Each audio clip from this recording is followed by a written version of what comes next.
naha oiriba sakchu phajaba pakhang chahi 38 mahai gi thak mtech naitom le hainabi isai nongmai lairik paba amasung internet masaga chanagadaba asengba khongbu oiba yaba naha oiribi leisabi amathiri box 2525 KGD da chithi ibirau advertisement asigi wahai sing asina Smita gi thamoi layum da changkhiduna thamoi marang hohanki Smita masak matau phajabi mayum pandribi Malayalam da post graduate degree paibi matom talaibi mahaki hainabi su sakhang da naha adugi ga chap mane mahakna taibang pan sida ikhau langjabasu asengba marup ama phangnabagi damaktane adudi advertisement asigi paukhum mahakna kamdauna pigadage mahakna irami nungsiraba sakhangdriba marup masi adomgi advertisement ki paukhum oina nahak wakhal manaba naitom leiribi amana pijabani aina nahak ki advertisement ase akhannaba wahai ani khak yawbadu da pamjai makhoi sing ado kari kari no haibadudi sithigi aroibada haijage ahanbada ai isabu hana sak takjage ai giming Smita kawi asengba mingna Susmita ai giming manabana malem gi phajaba oirakpada aina ai giming gi ahanba mayek ani asi thadokjare icham chamna makhoibu thadokpanate Gazette advertisement oina haptuna official oina ming hongdok chabani aikhoi ani gi asengba marup mapang oibagi mari leinaraklaba matamda nahakna masigi maram khanglakani ai chahi 19 sure Malayalam da post graduate degree paire ai oja oiba pamkhide maramdi tungda horakkadoriba singda aina karisu piningai leite aina matamgi khonglei matungina chatpa pame maram asina computer gi maruoiba khangdaba yadaba para khara tamtharame hojikti ningthina khuloiba haibadu oire aina changyeng kayada ijakhiba adugi mahai oina university gi second grade assistant oina thabak taure hojik ehak paying guest samada office ki thabak tauri nupi ama oina leiri mafam asida laklaba matungda internet amasung email tamle yumgi sangoida leisabi singi computer tampham amale aina pamjaba computer tambagi thabak adu khara hena changsin bangamle yumasi nupi sing tagini yumbu adu Dubai da lei mahaki nupi amasung macha leisabi ngakta animakna ground floor gi kada lei macha nupi ahal aduna computer center asi chalaibani first floor da kaani lei maduda aikhoi paying guest mari leiminai niyom haibabu aikhoi gi kada ayuk ki pung 8 phawba leigedabani office ki matam loiraba matungda ai library da natraga internet cafe da aduga matam chana amuk leifamda changba asini aduna matam len ba haibasisu tasengnamak problem ama oi lairik paduna matam khara aduga isai nongmai taduna amuk matam khara mathakta leiba mayam gi oiba hall amada black and white TV amasu lei adubu hayengba mari makki apamba tongan ba mari lei ekhoina hauna hek ngangnaba natraga TV hauna thagalaba makhagi drawing room da 29 cm gi color TV mamang da phamduna leiriba Dubai gi sultan na ekhoi de section wa nganglakani asumna ai leiri aigi hitop top khara pallabada Smita haiba ai asi kuchu phajai samsangi fit mangaga inchi yani wangba keji 50 lumba leisabini ꯑꯩꯍꯥꯛ ꯅꯍꯥꯛꯀꯤ ꯑꯦꯗꯚꯔꯇꯤꯁꯃꯦꯟꯠꯀꯤ ꯃꯔꯝꯗ ꯑꯃꯨꯛ ꯂꯥꯛꯂꯒꯦ꯫ ꯃꯗꯨꯗ ꯌꯥꯎꯔꯤꯕ ꯑꯩꯅ ꯌꯥꯝꯅ ꯄꯥꯝꯖꯩ ꯍꯥꯏꯕ ꯋꯥꯍꯩ ꯑꯅꯤꯈꯛ ꯑꯗꯨꯒꯤ ꯃꯔꯝꯗ ꯅꯪꯉꯣꯟꯗ ꯍꯥꯏꯌꯨꯔꯥ? ꯋꯥꯍꯩ ꯑꯃꯅ ꯅꯥꯏꯇꯣꯝ ꯂꯩꯕ, ꯑꯗꯨꯒ ꯑꯇꯣꯞꯄ ꯑꯃꯅ ꯑꯁꯦꯡꯕ ꯃꯔꯨꯞ꯫ ꯑꯍꯥꯟꯕꯒꯤ ꯑꯁꯤꯃꯗꯤ ꯏꯕꯥꯅꯤꯃꯛ ꯃꯥꯟꯅꯔꯦ, ꯑꯗꯨꯒ ꯑꯅꯤꯁꯨꯕ ꯑꯁꯤꯅ ꯑꯩꯅ ꯃꯇꯝ ꯀꯨꯏꯅ ꯃꯪꯖꯔꯛꯄ ꯃꯪ ꯑꯃꯅꯤ꯫ ꯑꯩꯈꯣꯏ ꯑꯅꯤ ꯑꯁꯦꯡꯕ ꯇꯔꯨ ꯇꯔꯨꯕ ꯑꯃꯛꯄ ꯑꯃꯠꯇ ꯂꯩꯇꯕ ꯃꯔꯨꯞ ꯑꯣꯏꯒꯅꯤ ꯍꯥꯏꯅ ꯑꯁꯥ ꯇꯧꯁꯤ꯫ ꯅꯍꯥꯛꯀꯤ ꯄꯨꯛꯆꯦꯜ ꯁꯦꯡꯅ, ꯁ꯭ꯃꯤꯇꯥ꯫ ꯅꯤꯡꯊꯧꯀꯥꯕ ꯅꯨꯃꯤꯠꯇ ꯄꯣꯁꯇ ꯊꯥꯈꯤꯕ ꯃꯍꯥꯛꯀꯤ ꯆꯤꯊꯤ ꯑꯗꯨꯒꯤ ꯄꯥꯎꯈꯨꯝ ꯊꯨꯅ ꯏꯔꯥꯏ ꯅꯨꯃꯤꯠꯇ ꯐꯪꯈꯤ꯫ ꯍꯥꯏꯅꯤꯡꯕ ꯄꯪꯍꯥꯏ ꯍꯥꯏꯕ ꯂꯨꯖꯗꯕ ꯆꯤꯊꯤ ꯑꯗꯨ ꯃꯁꯥꯅ ꯁꯛꯆꯨ ꯐꯖꯕ ꯅꯍꯥ ꯑꯃꯅꯤ ꯍꯥꯏꯖꯕ ꯃꯤꯁꯛꯇꯨꯅ ꯊꯥꯔꯛꯄꯅꯤ ꯍꯥꯏꯕꯁꯤ ꯀꯔꯤꯒꯨꯝꯕ ꯃꯑꯣꯡ ꯑꯃꯗ ꯌꯥꯅꯤꯡꯈꯤꯗꯦ꯫ ꯁ꯭ꯃꯤꯇꯥꯅ ꯆꯤꯊꯤ ꯑꯗꯨ ꯍꯥꯡꯗꯣꯛꯂꯝꯃꯤ꯫ ꯅꯨꯡꯁꯤꯔꯕꯤ ꯁ꯭ꯃꯤꯇꯥ, ꯑꯩ ꯃꯂꯌꯥꯂꯝ ꯅꯤꯡꯊꯤꯅ ꯍꯩꯇꯕꯁꯤ ꯅꯨꯡꯉꯥꯏꯇꯦ꯫ ꯑꯩꯅ ꯃꯗꯨ ꯃꯦꯇ꯭ꯔꯤꯛ ꯄꯔꯤꯈ꯭ꯌꯥ ꯊꯥꯕ ꯃꯇꯝꯗ ꯊꯥꯗꯣꯛꯂꯝꯂꯦ꯫ ꯈꯨꯠꯅ ꯏꯕꯁꯤ ꯑꯩ ꯌꯥꯝꯅ ꯍꯩꯅꯖꯗꯦ꯫ ꯑꯩꯗꯤ ꯀꯤꯕꯣꯔꯗꯇꯅ ꯍꯦꯟꯅ ꯈꯨꯠꯂꯣꯏ꯫ ꯅꯍꯥꯛꯁꯨ ꯏꯆꯝ ꯆꯝꯅ ꯃꯈꯜ ꯃꯈꯥꯒꯤ ꯄ꯭ꯔꯣꯒ꯭ꯔꯥꯝ ꯊꯤꯕ ꯄꯥꯝꯂꯕꯗꯤ ꯅꯍꯥꯛꯁꯨ ꯀꯝꯄ꯭ꯌꯨꯇꯔ ꯃꯅꯥꯛꯇ ꯍꯦꯟꯅ ꯃꯇꯝ ꯂꯦꯟꯕ ꯇꯥꯏ꯫ ꯅꯦꯇꯤꯖꯦꯟ ꯑꯃ ꯑꯣꯏꯅ ꯃꯥꯂꯦꯝ ꯁꯤꯟꯕ ꯊꯨꯡꯅ ꯑꯩꯒꯤ ꯃꯔꯨꯞ ꯃꯄꯥꯡ ꯂꯩ꯫ ꯑꯗꯨꯝ ꯑꯣꯏꯅꯃꯛ ꯅꯦꯠꯀꯤ ꯃꯔꯨꯞ ꯃꯄꯥꯡꯁꯤꯡ ꯑꯁꯤ ꯀꯅꯥꯅ ꯀꯅꯥꯅꯣ, ꯀꯅꯥꯅ ꯀꯗꯥꯏꯗ ꯂꯩ ꯍꯥꯏꯕ ꯇꯪꯗꯥꯡꯕ ꯈꯪꯗꯦ꯫ ꯑꯩꯒꯤ ꯃꯤꯡ ꯕꯤꯅꯣꯗ ꯀ꯭ꯔꯤꯁꯅ ꯀꯧꯏ꯫ IIT ꯀꯥꯟꯄꯨꯔꯗꯒꯤ M.Tech ꯂꯣꯏꯔꯒ ꯌꯨꯅꯥꯏꯇꯦꯗ ꯁ꯭ꯇꯦꯠꯁꯇ ꯆꯍꯤ ꯈꯔ ꯊꯕꯛ ꯇꯧꯔꯝꯃꯤ, ꯑꯗꯨꯒ ꯁꯦꯜ ꯌꯥꯝꯅ ꯇꯥꯟꯁꯤꯟꯈ꯭ꯔꯦ꯫ ꯍꯧꯖꯤꯛ ꯆꯍꯤ 39ꯗ ꯑꯩꯍꯥꯛ ꯊꯕꯛꯇꯒꯤ ꯄꯣꯊꯥꯗꯨꯅ ꯏꯪꯅ ꯄꯨꯟꯁꯤ ꯂꯦꯜꯂꯤ꯫ ꯃꯤꯁꯤꯡ ꯑꯁꯤꯅ ꯃꯁꯥꯒꯤ ꯗꯔꯀꯥꯔ ꯑꯣꯏꯕꯗꯒꯤ ꯍꯦꯟꯗꯣꯛꯅ ꯑꯍꯦꯟꯕ ꯃꯔꯜ ꯃꯊꯨꯝ ꯃꯌꯥꯝ ꯑꯃ ꯂꯦꯞꯁꯤꯜꯂꯤꯕꯁꯤ ꯀꯔꯤ ꯃꯔꯝꯒꯤꯅꯣ ꯑꯩ ꯍꯥꯏꯕ ꯉꯝꯗꯦ꯫ ꯑꯋꯣꯏꯕꯃꯛ ꯃꯤꯑꯣꯏꯕꯒꯤ ꯃꯄꯣꯛ ꯑꯁꯤ ꯑꯃꯨꯛꯇꯅꯤ꯫ ꯄꯨꯟꯁꯤ ꯍꯥꯏꯕꯁꯤ ꯅꯨꯡꯉꯥꯏꯊꯣꯛꯀꯗꯕꯅꯤ꯫ ꯑꯗꯨꯅ ꯑꯩꯗꯤ ꯖꯣꯁꯤ ꯑꯃꯁꯨꯡ ꯔꯤꯀꯤ ꯃꯥꯔꯇꯤꯟ ꯇꯥꯏ꯫ ꯇꯦꯛꯅꯤꯀꯦꯜ ꯑꯣꯏꯕ ꯂꯥꯏꯔꯤꯛꯁꯤꯡꯒ ꯂꯣꯏꯅꯅ ꯄꯜꯞ ꯐꯤꯛꯁꯟꯁꯤꯡ ꯄꯥꯏ꯫ ꯅꯦꯠꯇ ꯁꯔꯐꯤꯡꯁꯨ ꯇꯧꯏ꯫ ꯁ꯭ꯃꯤꯇꯥ, ꯑꯩꯗꯤ ꯅꯍꯥꯛꯀꯤ ꯑꯗꯨꯒꯨꯝꯕ ꯄꯨꯟꯁꯤ ꯑꯗꯣ ꯚꯥꯞꯅ ꯁꯥꯕ ꯐꯥꯎꯕ ꯉꯝꯗꯦ꯫ ꯑꯣꯐꯤꯁ ꯑꯃꯗ ꯀꯦꯔꯥꯅꯤ ꯑꯣꯏꯅ ꯊꯕꯛ ꯇꯧꯕ, ꯃꯤꯒꯤ ꯌꯨꯝꯗ ꯚꯔꯥꯗ ꯂꯩꯕ, ꯕ꯭ꯂꯦꯛ ꯑꯦꯟ ꯋꯥꯏꯠ TV ꯑꯃꯒꯤꯗꯃꯛ ꯃꯤꯑꯣꯏ 3ꯒ ꯃꯨꯟꯅꯕ, ꯀꯌꯥꯗ ꯑꯀꯤꯕꯒꯤ ꯃꯁꯛ ꯑꯣꯏꯈ꯭ꯔꯕ꯫ ꯚꯥꯔꯠ ꯑꯁꯤ ꯍꯧꯖꯤꯛ ꯐꯥꯎꯕ ꯗ꯭ꯔꯥꯕꯤꯗꯤꯌꯟꯁꯤꯡꯒꯤ ꯂꯩꯕꯥꯛ ꯑꯣꯏꯔꯤꯕ꯭ꯔꯥ? ꯑꯗꯨꯕꯨ ꯅꯍꯥꯛꯅ ꯅꯁꯥꯃꯛꯀꯤ ꯃꯔꯝꯗ ꯊꯥꯔꯤꯕꯁꯤꯡ ꯑꯗꯣ ꯑꯩ ꯄꯥꯝꯃꯤ꯫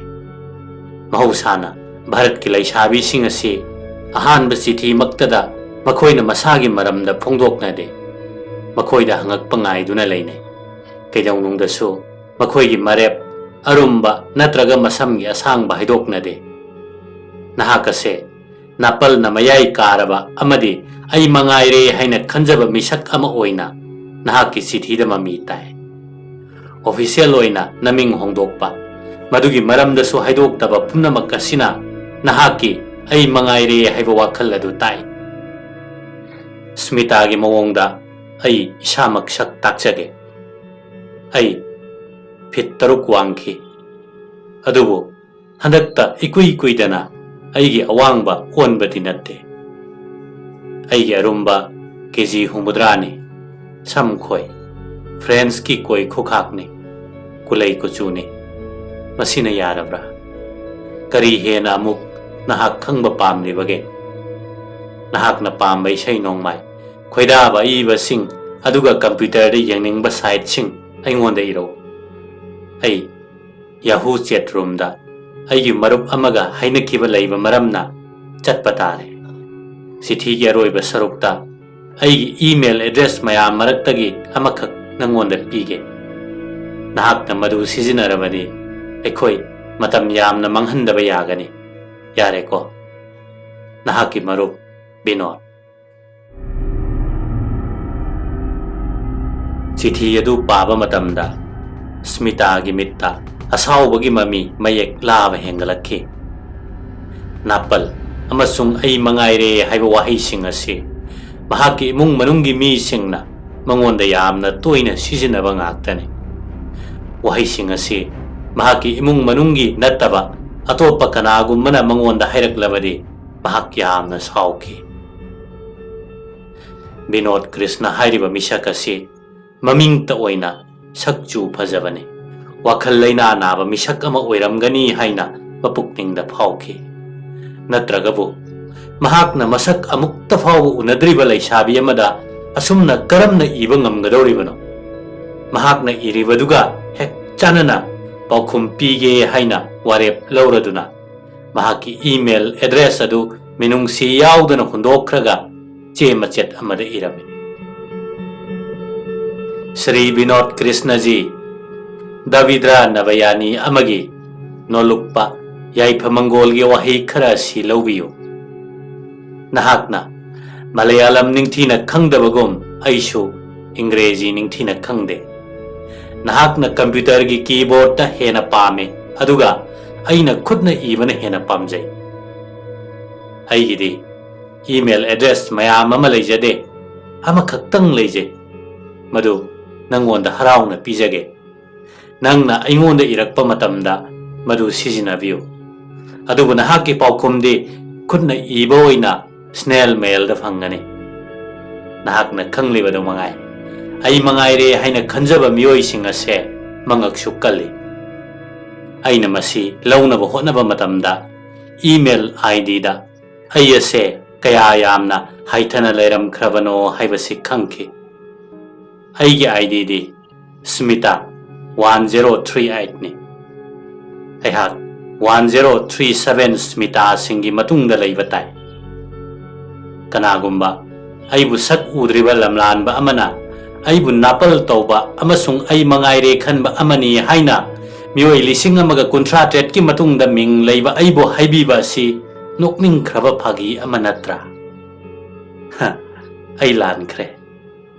Laisabi amana ahanba chithi maktada masagi maramda phongdokpa yade haiba niyom ama lei haibase ai khangjarudre.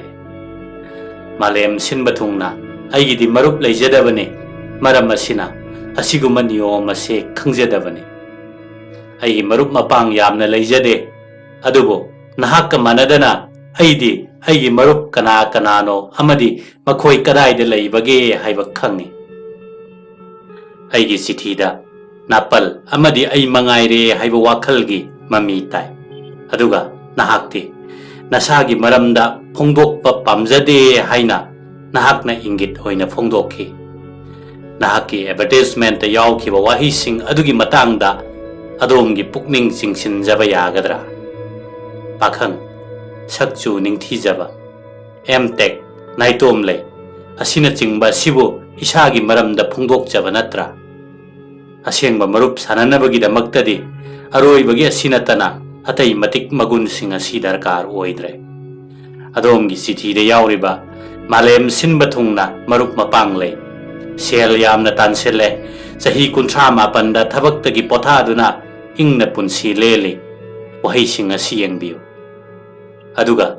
punsi haibasidi nungairaga loire nungai thokkadabani haiba wakhalon adubu su yengbiu. Hairiba singa sida ai mangaire haiba si yaudabrane. Adumoinamak nahakna leibak asigi Dravidian singi maramda khalli haiba si kayada ngakhrabano. Marup oibagi mari asi kuina sangna leigani haiba ai khande. Sel yamna paiba aduga punsi asi nungai thokani haina khanba wakhalon ama leiba nahakuma misak asidi leibak asigi oinadi sapni. Smita gumba nupi macha ama nahakna kaidaunungdasu sukhang khang mangamloi. Kerani ama oina migi yum amada bharada leiba haibasi ai sagi tawdaba yadaba amane. Aina pumnamak asi tawribagi maramde nupi haibasi awunpot mayam amaga loinana nipaga leiminanaba amadi masasing yoknabagidamak maruoina sembani haiba maya asidagi ningtamna nungaina leinabagidamaktani. ꯄꯣꯂꯛꯄ ꯃꯇꯝꯗ ꯆꯤꯟꯗ ꯂꯨꯄꯥꯒꯤ ꯆꯃꯁꯀ ꯀꯣꯟꯅꯅ ꯄꯣꯛꯄ ꯍꯥꯏꯕ ꯄꯥꯎꯔꯧ ꯑꯗꯨꯒꯤ ꯃꯍꯨꯠꯇ ꯅꯍꯥꯛꯇꯤ ꯀꯝꯄ꯭ꯌꯨꯇꯔꯒ ꯀꯣꯟꯅꯅ ꯄꯣꯂꯛꯂꯕꯅꯤꯅ ꯃꯁꯤ ꯄꯨꯝꯅꯃꯛ ꯑꯁꯤ ꯅꯍꯥꯛꯇꯤ ꯀꯔꯤꯃꯠꯇ ꯈꯪꯕ ꯉꯝꯂꯣꯏ꯫ ꯑꯋꯣꯏꯕꯅꯤ, ꯑꯩꯍꯥꯛꯇꯤ ꯕ꯭ꯂꯦꯛ ꯑꯦꯟ ꯋꯥꯏꯠ ꯇꯤꯚꯤ ꯑꯃꯒꯤꯗꯃꯛ ꯃꯤꯑꯣꯏ 3ꯒ ꯃꯨꯟꯅꯕ ꯇꯥꯏ, ꯃꯗꯨꯅ ꯇꯤꯚꯤ ꯑꯃꯠꯇ ꯂꯩꯖꯗꯕ ꯃꯤꯑꯣꯏꯁꯤꯡꯒꯤ ꯄꯨꯛꯅꯤꯡ ꯏꯍꯨꯜ ꯑꯗꯣ ꯑꯩꯅ ꯈꯪꯕ ꯉꯝꯖꯩ꯫ ꯅꯈꯣꯏꯒꯨꯝꯕ ꯆꯦꯠ ꯔꯨꯝ ꯑꯃꯗ ꯍꯛꯆꯥꯡ ꯑꯃꯗꯤ ꯈꯣꯟꯖꯦꯜ ꯌꯥꯎꯗꯕ ꯃꯃꯤꯁꯤꯡꯒ ꯋꯥꯔꯤ ꯁꯥꯅꯗꯨꯅ ꯂꯩꯕ ꯃꯤꯅ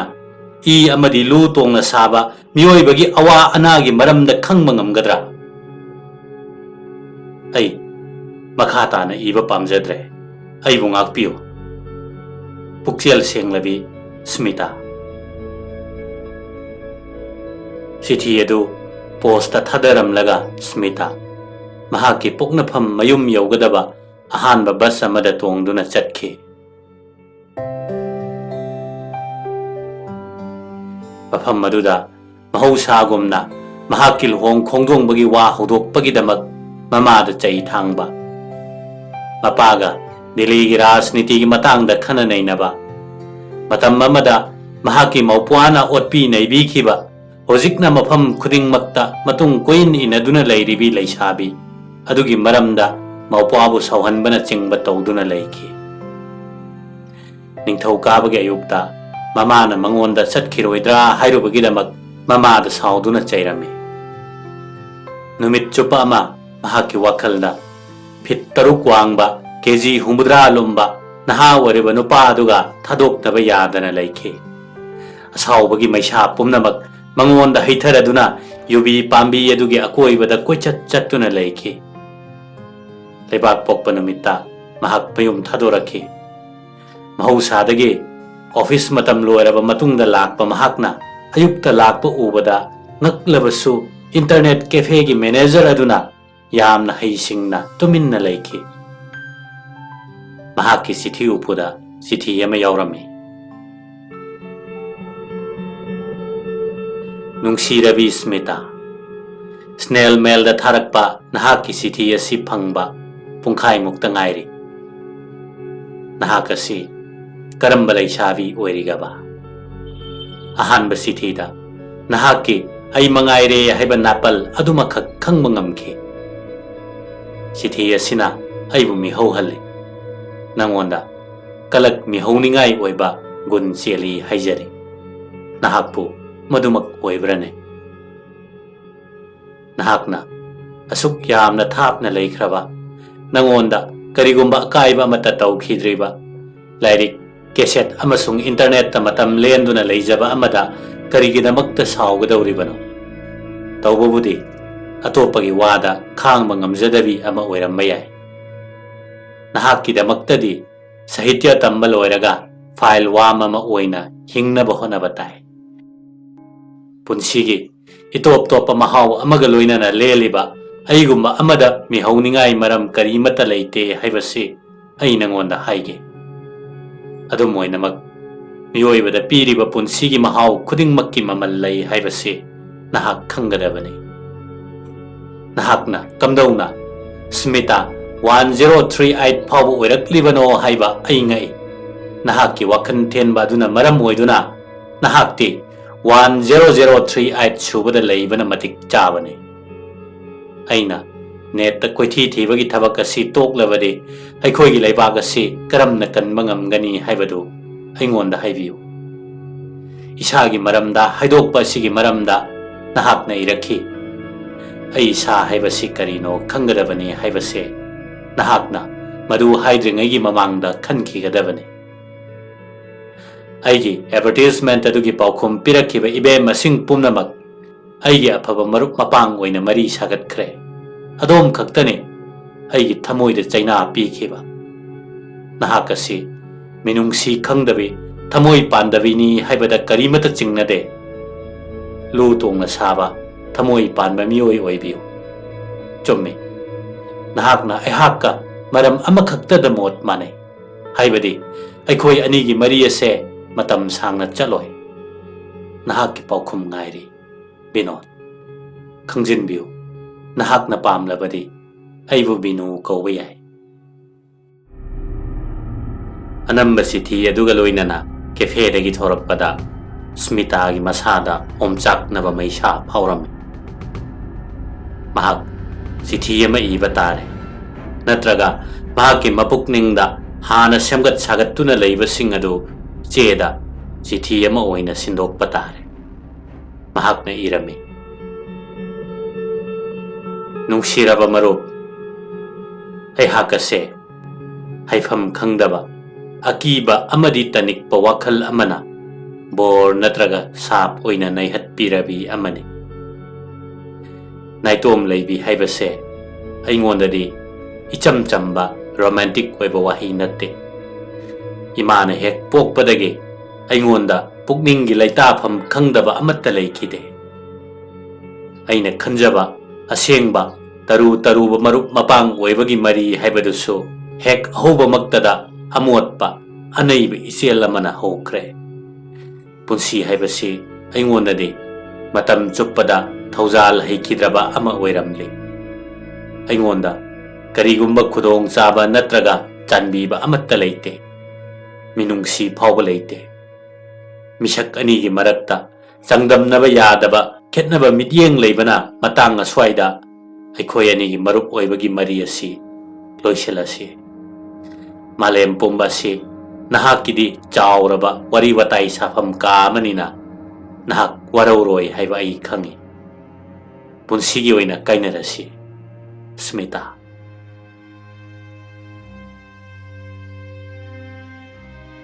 sithi adu thadakraba matungda Smita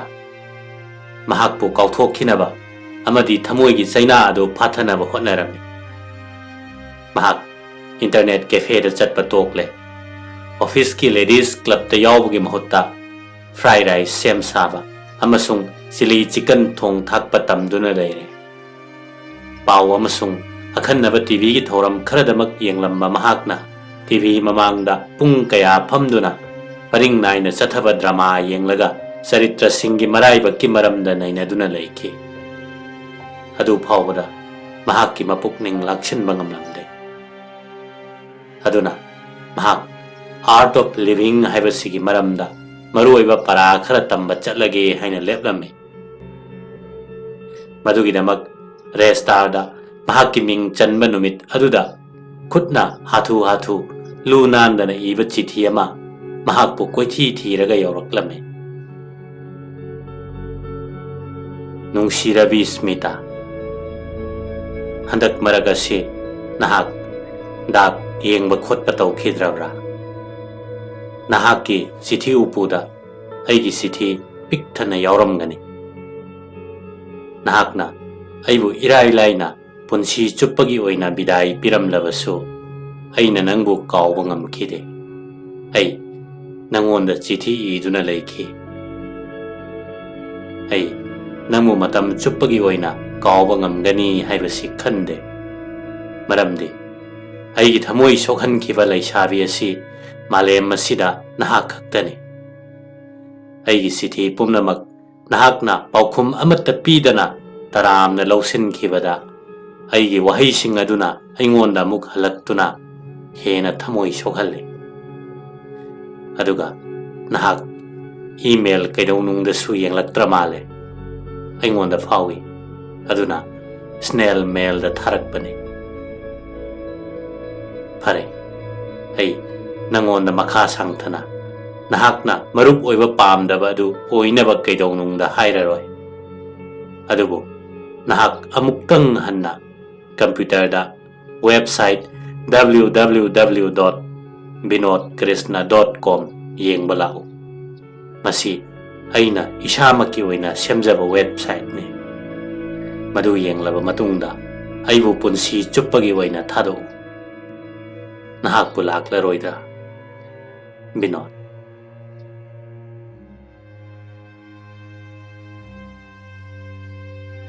Smita Binod Krishnaga mari irei leinadaba misakama oirabasu kanagumba amattagi website ta changlaroi haina warep laukrabani numit adugi numidang wairamdagi hauraga mahak art of living gi maramda paratamma chalame amuktangbu pukning lakshan bangam khrabadi ꯄꯨꯝꯅꯃꯛ ꯏꯐꯗ ꯐꯔꯒꯅꯤ ꯑꯗꯨꯕꯨ ꯅꯨꯃꯤꯗꯥꯡ ꯋꯥꯏꯔꯝꯗ ꯄꯔꯥ ꯇꯝꯅꯕ ꯁꯤꯟ ꯂꯥꯡꯂꯤꯕ ꯃꯐꯝ ꯑꯗꯨꯗ ꯈꯣꯡꯁꯥꯜꯂꯤꯕ ꯁ꯭ꯃꯤꯇꯥ ꯃꯁꯥꯃꯛ ꯃꯐꯝ ꯑꯗꯨꯗ ꯆꯠꯇꯅ ꯏꯟꯇꯔꯅꯦꯠ ꯀꯦꯐꯦ ꯑꯃꯗ ꯆꯪꯂꯝꯃꯤ ꯃꯍꯥꯛ ꯃꯁꯥꯗꯨ ꯏꯊꯛ ꯊꯛꯀꯠꯅ ꯇꯥꯏꯞ ꯇꯧꯔꯝꯃꯤ www.binodkrishna.com ꯋꯦꯕꯁꯥꯏꯠ ꯑꯗꯣ ꯄꯨꯛꯅꯤꯡ ꯍꯨꯔꯕ ꯈꯣꯟꯖꯦꯜ ꯑꯃꯒ ꯂꯣꯏꯅꯅ ꯊꯣꯔꯛꯂꯝꯃꯤ ꯐꯤꯖꯪꯗ ꯃꯆꯨ ꯇꯔꯨꯛꯀꯤ ꯆꯨꯝꯊꯥꯡ ꯈꯟꯕ ꯑꯗꯨ ꯊꯣꯏꯗꯣꯛꯅ ꯐꯖꯕ ꯑꯃ ꯑꯣꯏꯈꯤ ꯑꯗꯨꯒ ꯑꯃꯨꯛ ꯃꯥꯡꯈꯤ ꯅꯣꯡ ꯇꯥꯕꯒꯤ ꯈꯣꯟꯖꯦꯜꯒꯨꯝꯕ ꯑꯃ ꯇꯥꯔꯝꯂꯒ ꯐꯤꯖꯪ ꯑꯗꯨꯗ ꯕꯤꯅꯣꯗ ꯀ꯭ꯔꯤꯁꯅꯒꯤ ꯃꯥꯏꯊꯣꯡ ꯇꯞꯅ ꯇꯞꯅ ꯎꯔꯛꯏ ꯃꯤ ꯂꯨꯕ ꯑꯃꯁꯨꯡ ꯅꯤꯡꯊꯤꯖꯕ ꯃꯥꯏꯊꯣꯡꯅꯤ ꯑꯍꯥꯟꯕꯗ ꯃꯍꯥꯛꯀꯤ ꯄꯨꯛꯅꯤꯡ ꯆꯤꯡꯁꯤꯟꯈꯤꯕꯁꯤ ꯂꯝꯂꯥꯟꯕ ꯑꯃꯁꯨꯡ ꯏꯈꯧ ꯂꯥꯡꯕ ꯆꯤꯟꯕꯥꯟ ꯑꯗꯨꯅꯤ ꯃꯗꯨ ꯑꯄꯥꯝ ꯃꯤꯍꯧ ꯄꯣꯛꯍꯟꯒꯗꯕ ꯃꯥꯜꯂꯤ ꯑꯁꯤꯒꯨꯝꯕ ꯆꯤꯟꯕꯥꯟ ꯑꯁꯤ ꯀꯅꯥꯒꯨꯝꯕ ꯑꯃꯒꯤꯗ ꯃꯍꯥꯛꯅ ꯑꯃꯨꯛꯇ ꯎꯈꯤꯗ꯭ꯔꯤ ꯕꯤꯅꯣꯗꯀꯤ ꯃꯃꯤꯠ ꯑꯗꯨ ꯅꯤꯄꯥ ꯑꯃ ꯑꯣꯏꯕꯒꯤ ꯃꯄꯥꯡꯒꯜ ꯃꯄꯨꯡ ꯐꯥꯅ ꯂꯩ ꯃꯍꯥꯛꯀꯤ ꯑꯊꯧꯕ ꯃꯤꯠꯌꯦꯡ ꯑꯗꯨꯗ ꯁ꯭ꯃꯤꯇꯥ ꯄꯣꯊꯥꯐꯝ ꯈꯪꯂꯛꯇ꯭ꯔꯦ ꯑꯦꯁꯤꯒꯤ ꯀꯥꯗꯨꯗ ꯍꯨꯃꯥꯡ ꯀꯥꯡꯕ ꯍꯧꯔꯛꯂꯦ ꯃꯍꯥꯛ ꯃꯁꯥꯅ ꯃꯁꯥꯗ ꯍꯪꯖꯔꯝꯃꯤ ꯍꯦ ꯏꯁꯣꯔ ꯑꯩꯕꯨ ꯀꯔꯤ ꯊꯣꯛꯂꯒꯕ ꯃꯍꯥꯛꯅ ꯐꯣꯇꯣ ꯑꯗꯨꯗ ꯑꯃꯨꯛ ꯍꯟꯅ ꯌꯦꯡꯂꯝꯃꯤ ꯑꯈꯣꯏꯕ ꯁꯝ ꯑꯃꯗꯤ ꯐ꯭ꯔꯦꯟꯆ ꯀꯠ ꯑꯗꯨꯅ ꯊꯣꯏꯗꯣꯛꯅ ꯄꯨꯛꯅꯤꯡ ꯍꯨꯅꯤꯡꯉꯥꯏ ꯑꯣꯏꯍꯟꯗꯨꯅ ꯕꯤꯅꯣꯗ ꯀ꯭ꯔꯤꯁꯅ ꯒ꯭ꯔꯤꯛꯀꯤ ꯑꯄꯥꯝ ꯅꯨꯡꯁꯤꯒꯤ ꯂꯥꯏ ꯃꯥꯜꯂꯝꯃꯤ ꯂꯥꯏꯐ ꯍꯥꯏꯅ ꯊꯥꯕ ꯋꯤꯟꯗꯣ ꯑꯗꯨꯗ ꯅꯝꯂꯝꯃꯤ ꯋꯤꯟꯗꯣ ꯑꯗꯨ ꯍꯥꯡꯗꯣꯛꯂꯦ ꯄꯣꯛꯄ ꯆꯍꯤ 1 ꯖꯅꯋꯥꯔꯤ 1961 ꯃꯍꯩ ꯃꯁꯤꯡ SSLC ꯄꯨꯂꯨꯚꯤꯂꯥ government school first class pre degree government science college first class 4th position BTech government engineering college first class 2nd position MTech IIT Kanpur first class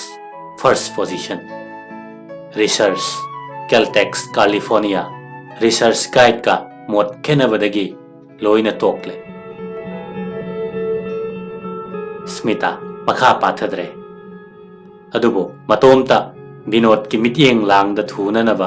home page ता अमुक थांगलुरे कयादा अई मंगाइरे हाइना नापल कारिबनो फोटो अदु येंगलगा महाकना हाइरम प्रोफेसर मक खनबा नहाक बुद्धि लौसिंग लई हाइबा अई याय अदुबो नंगी थमोय अदुदि थमोय पानबा हाइबसिसु दरकार ने हाइबसे नंगबु खंद्रने स्मिता महाकी खोंजेल मेंथरकपा अदुदा मतोमत ngakcharame महाकी ममांग मक्तदा विंडो तरुक लेरी पुंसी थिजिन खोचिनबा हौजिक पैखतलिबा थौरांग एल्बम बिजनेस बुक मरी थंफम अहानबदा स्मिताना बिजनेस बुक हांदोकलमे पृथ्वी की तोंगान तोंगान मफम की मियोई सिंगना वेबसाइट अदुदा चंगदुना येंखरे अदुगा सिंथा वहाई अमसुंग थागत वरोल कया इरमी होम पेज ता मुक लाकले एल्बम दा हांगे सक्सु निंगथीजबा बिनोद कृष्णा अंगांग बचेक चटपा फुरित अमा लिटलदुना कंप्यूटर की ममांग दा फमले महाकी खुसा सिंग अदुना कीबोर्ड ता नमले महाकना मंगक खजिक्तंग लेथोक्तुना मंगोंदा येंगले नक्सिन उबा मागी माइथोंगनी सिनबाना दो खजिक्तंग कंखले ममोन नोकपदा महाकी यातोन हुई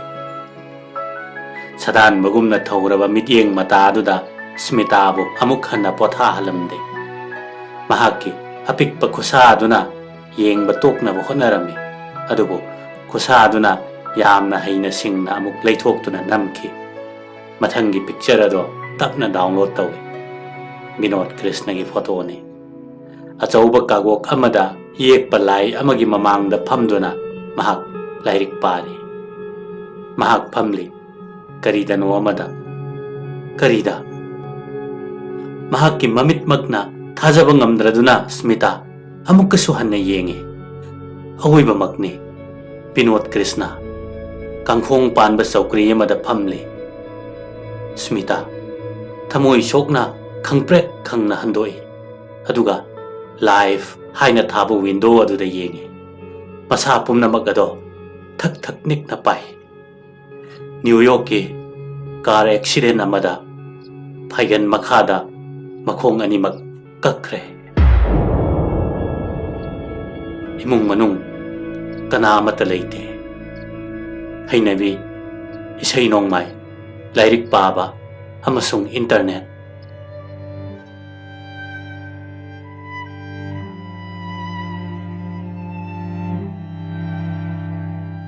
Smita amuk makhata na khangningdre. Mahakpo ikoi na phajinduna thamliba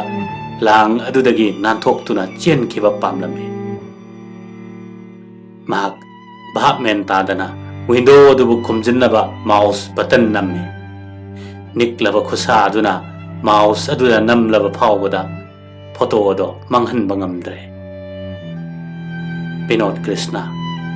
mahaki kangkhong panba saukri aduda phamduna adum leiri. Mahaki thawai yauna yengba mityeng aduna mangonda tamna sum yengduna leiri.